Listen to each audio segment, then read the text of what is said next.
સરહદી બનાસકાંઠામાં 70 કિલોમીટર લંબાઈ ધરાવતી તેમજ 4 તાલુકાઓને જોડતી 592 કરોડની થરાદ સીપુ પાઇપલાઇન યોજનાનું અધ્યક્ષ શંકરભાઈ ચૌધરીના વરદ હસ્તે લોકાર્પણ કરવામાં આવ્યું છે, જેમાં થરાદના મહાજનપુરા ખાતે પમ્પિંગ સેન્ટરનું વિધાનસભાના અધ્યક્ષે નિરીક્ષણ કર્યું હતું, તેમજ નર્મદાના દરવાજા ખોલીને પાણી ભરવાનો શુભારંભ કરાયો હતો।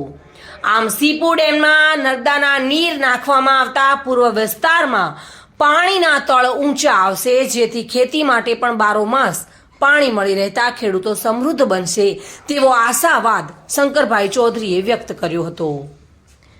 જેમાં થરાદથી 70 કિલોમીટર લાંબી પાઇપલાઇન નાખવામાં આવી છે, તેમજ મહાજનપુરા, મડાલ અને રસાણા એમ 3 ગામોમાં પમ્પિંગ સ્ટેશનો ગોઠવવામાં આવ્યા છે, જેના થકી ડેમ સુધી પાણી પહોંચાડવામાં આવશે। આ મુખ્ય પાઇપલાઇનની બંને બાજુમાં આવતા ગામોના તળાવો લિંક પાઇપ નાખીને ભરવામાં આવશે, જેમાં મહાજનપુરા પાસે નર્મદા મુખ્ય નહેરમાંથી સીપુ ડેમ સુધી પાઇપલાઇન નાખવામાં આવી, તેમજ મહાજનપુરા, મડાલ અને રસાણા એમ 3 ગામોમાં પમ્પિંગ સ્ટેશનો ગોઠવવામાં આવશે, જેના થકી ડેમ સુધી પાણી પહોંચાડવામાં આવશે, જેથી ખેડૂતોને સિંચાઈ માટે પણ પાણી મળતા 6000 હેક્ટર જમીને પિયત માટે લાભ મળશે।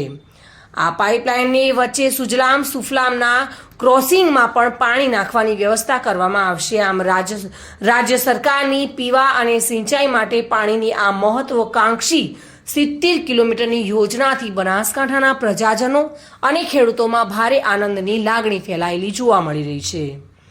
આ મુખ્ય પાઇપલાઇનની બંને બાજુમાં આવતા ગામોના તળાવો લિંક પાઇપલાઇન નાખીને ભરવામાં આવશે। આથી થરાદ તાલુકાના 15 ગામના 47 જેટલા તળાવો, લાખણીના 9 ગામના 19 જેટલા તળાવો, ડીસાના 12 ગામના 35 જેટલા તળાવો અને દાંતીવાડાના 2 ગામના 5 તળાવો ભરવામાં આવશે, જ્યારે થરાદથી સીપુ સુધીના 70 ગામોના તળાવો ભરવાની આ યોજના અમલમાં મૂકી છે। Reena Parmar, today news, Gujarati.